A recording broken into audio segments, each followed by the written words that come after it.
Welcome back. Good to see everybody. This isn't a saved video. It's Sunday Fun Day, August 6th. It's noon on the money. I ate we're gonna call it a brunch. I got fancy. I had a brunch today. So, okay. Yeah, we got a little bit to talk about here. So, first things first. It's probably some individuals catching this saying, holy shit, Ben, good for you. Jackpot, jackpot. Yeah, there's a hell of a lot to be grateful for here. Truth be told, if we had to be analytical, it's a big word there, this should have been cut about 8, 9, 10 days ago. For two reasons. Number one, it'd have been just a little shorter, and these stems would have been a hell of a lot thinner.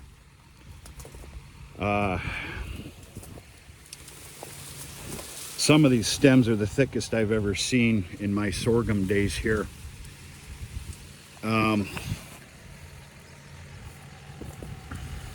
And it's better feed value. The cattle take all of it in. They can. There's going to be a lot of stems left in my cow yard this winter. That's okay. You take the good with the bad. Shoulda, woulda, coulda. Number two, I'm running just a little bit late. I like to have my sorghum cut, preferably baled, wrapped, the field empty, with a small dosing of broadcasted fertilizer come August 1st, so I can almost guarantee myself 45 days for a proper second regrowth. Remember, I'm up here in the Upper Peninsula of Michigan. You start flirting with that third week or the end week of September. You're flirting with killing frost, and of course that and sorghum don't mix very well together. And but we're here now. We're making the best out of this. There is a huge amount of tonnage here. I'm showing myself exactly why I plant at such a heavy rate. Truth of the matter is, it didn't do me any good as far as the stems. I have not seen stems this thick in the 5-6 years I've been dealing with sorghum.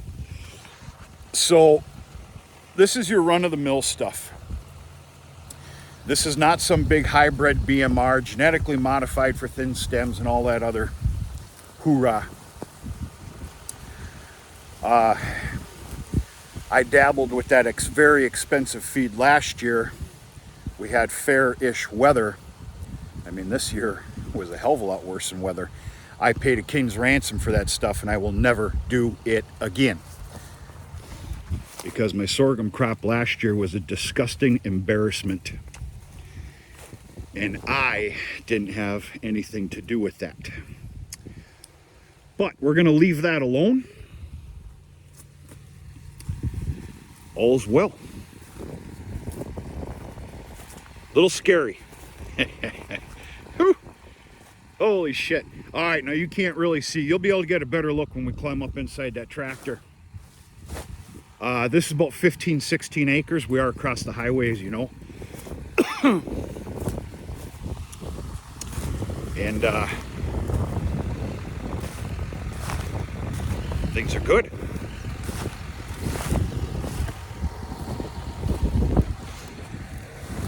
For some of you that don't know, I've been AWOL for over a month. This is my first video I've made since.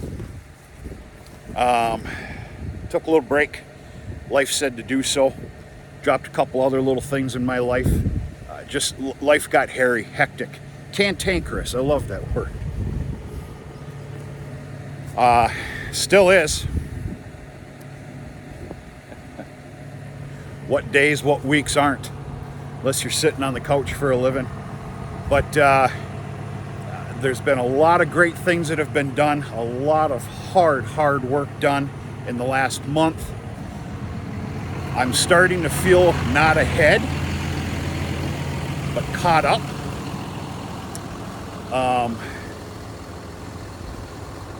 I don't have a problem with mental clarity.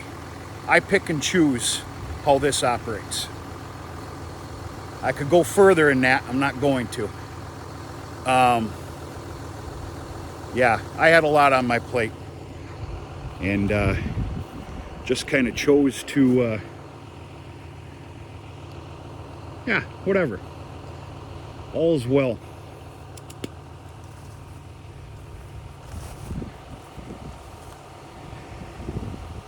If memory serves me correct, I did a video out here when I was planting. And I believe I made a little bit of a game out of it.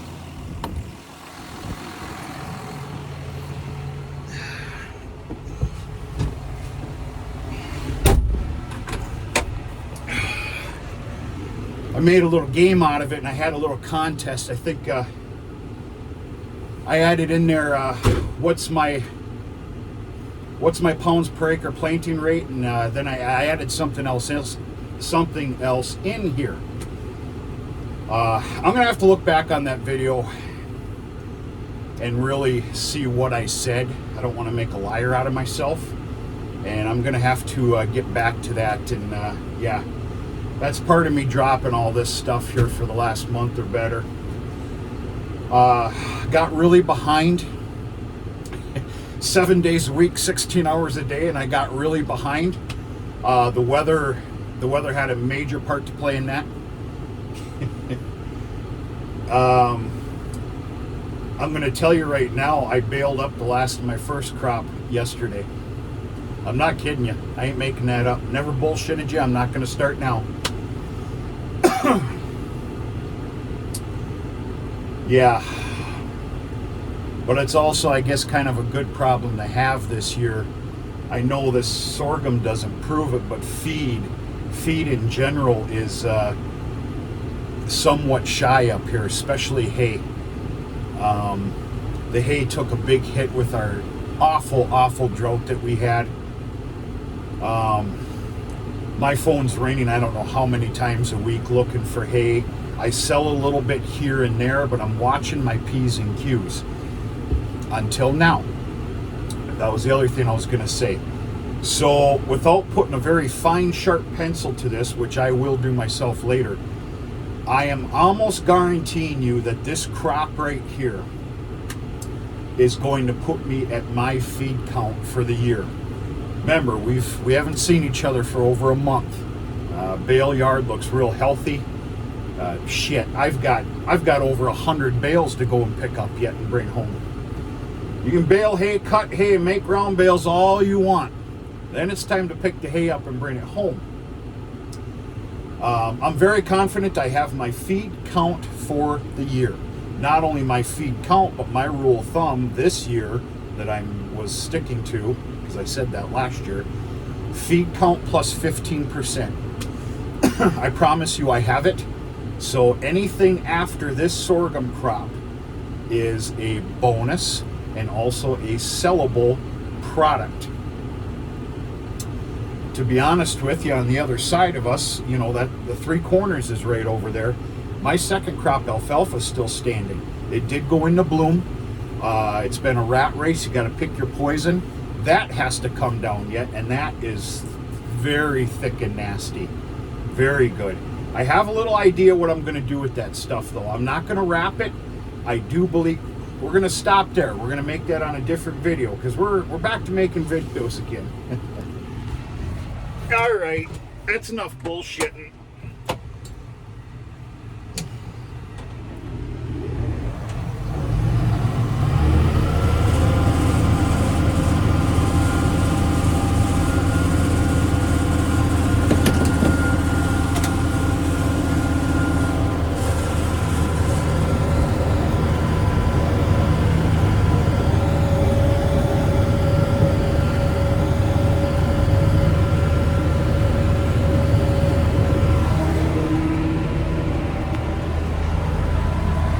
slowing this down at a whopping 4.1 miles an hour.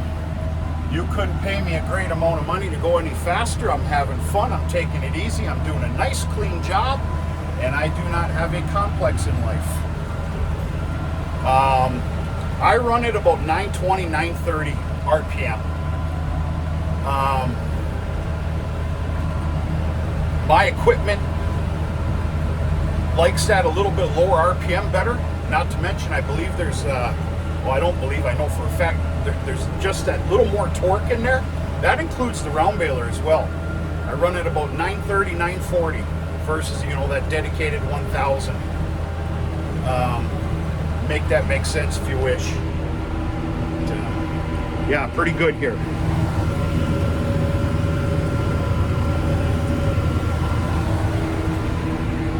So we can talk about cutting the sorghum all we want. Now let's talk about baling, wrapping. Let me wait till I get to the end here.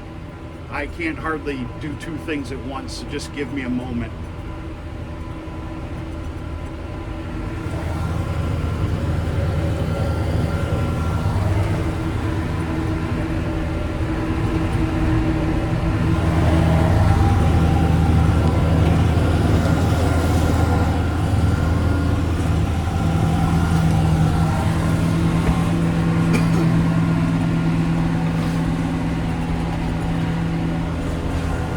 Anybody who wants to make a comment on why I don't do the loop-de-loop turnaround, change the direct. You do it your way, I'm going to do it my way. Some of you know what I'm talking about. A bigger field, yeah.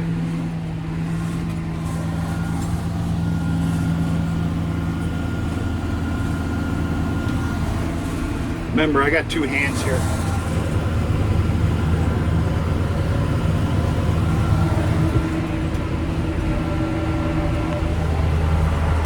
Okay, perfect world scenario here.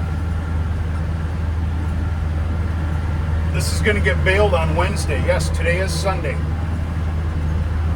I want that top layer to get a little bit dry and crispy, which makes to be a perfect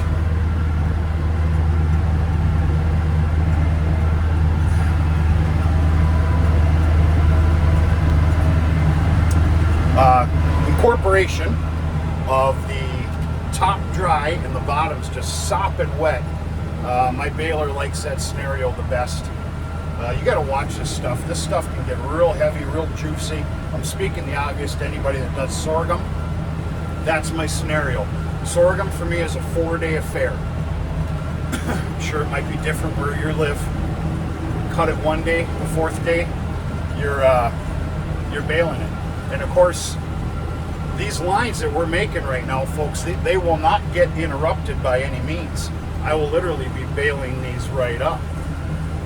Of course, I'm talking about a merging or a raking or anything like that.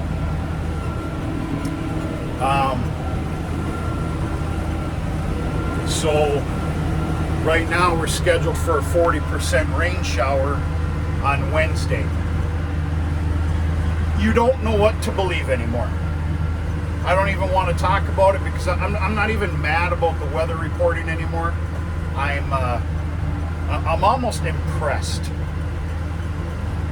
on how effed up it is with all the technology we had. I said something the other day. I go, weather reporting was more accurate 20 plus years ago, listening to it on the radio AM 680. And I'm not bullshitting. Unbelievable. So anyway, I am flirting with the proposed 40% rain that we have coming on Wednesday. That will shut this down. If we do get some, hopefully it's not too much, because the following day is supposed to be very, very nice. But here I go speculating proposed weather. I don't know anybody in this county and the surrounding counties that are actually that are farming according to the weather reporting anymore. It's become that big of a joke. It is what it is. I'm done being mad about it. It's been a very frustrating month. I made a lot of shitty hay. It's going to be good hay for January, February. But it doesn't need to be. You know, as a farmer, producer, making your own crops,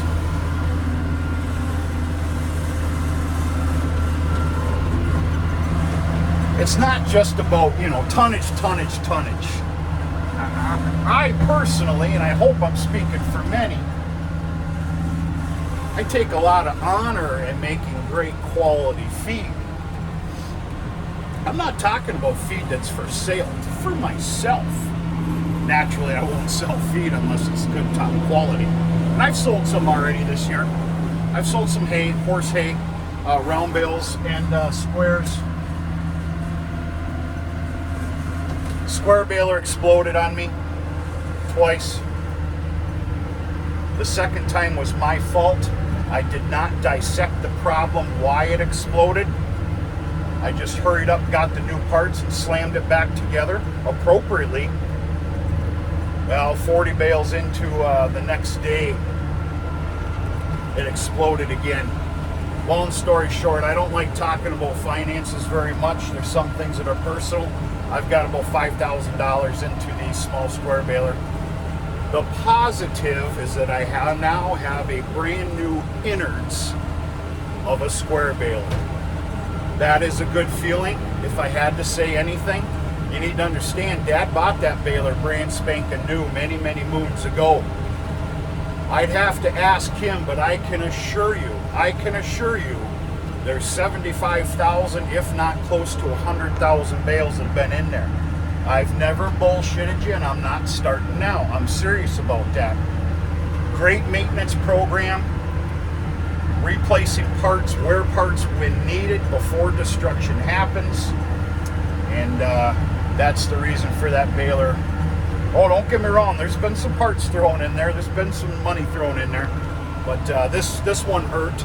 It's all right.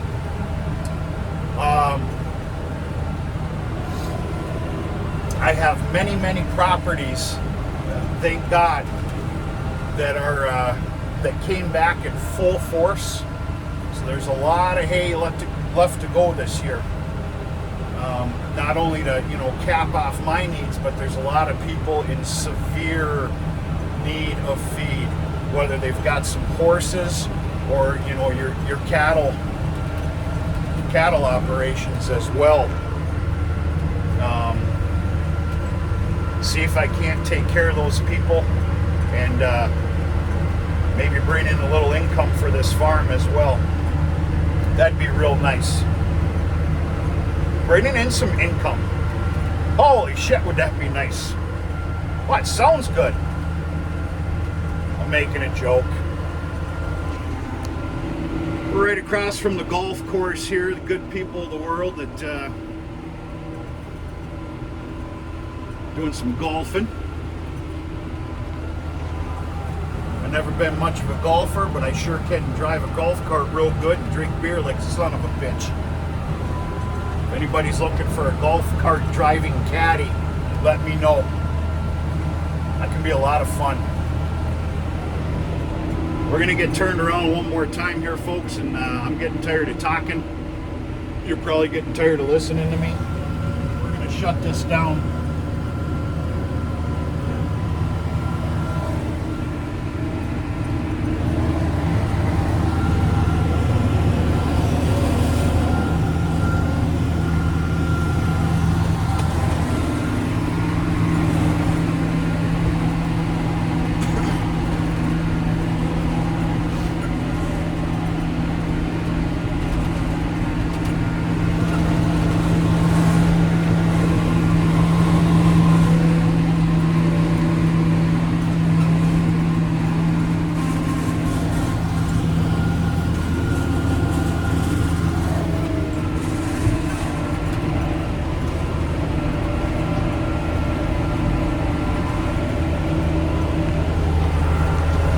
Tell you something amazing. Yesterday, as I told you, I baled up my last first crop field. Yes, I know we're in August. I got to pick some bales up there this evening. I'll bring you with me and prove this story to you. It's some of the nicest, finest, broadleaf, healthiest grass you have ever seen. We're talking about kind of the horse hay that you ship down to Florida. The reason I say something like that is because east of here, they're notorious. There's something with the ground, I don't know what it is. Most of the hay that's made there in the eastern upper peninsula of Michigan gets trucked down and shipped down to Florida. And that's why I said that. I went in there the other day, obviously, and I cut it, and I got with Dad the next morning. AIing season ended yesterday too, folks. We'll talk about that later to come. Very satisfied. I came back, I'm like, you're not going to believe that property. He goes, what do you mean? I go, it's the nicest damn grass you've ever seen. Ah, come on. I go, look at it. Because, of course, Dad naturally has horses. Dad's got 3 horses at their homestead. I go, look at it. You tell me. We'll save you some bales, put them under shelter of the shed for this winter. Because Dad's going to start getting into the round bale feeding of the horses. You know, that tub with the netting.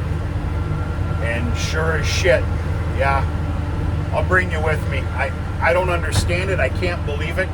I hadn't been back there for quite some time. And I was just fritting on my drive there a few days ago to cut it. I'm like, oh, what a disaster this is going to be. It's the most pristine grass you've ever seen. I don't get it. Anyway, it's a great thing. Folks, that's it. I've got maybe about an hour out here. I do need to kick it up just a notch.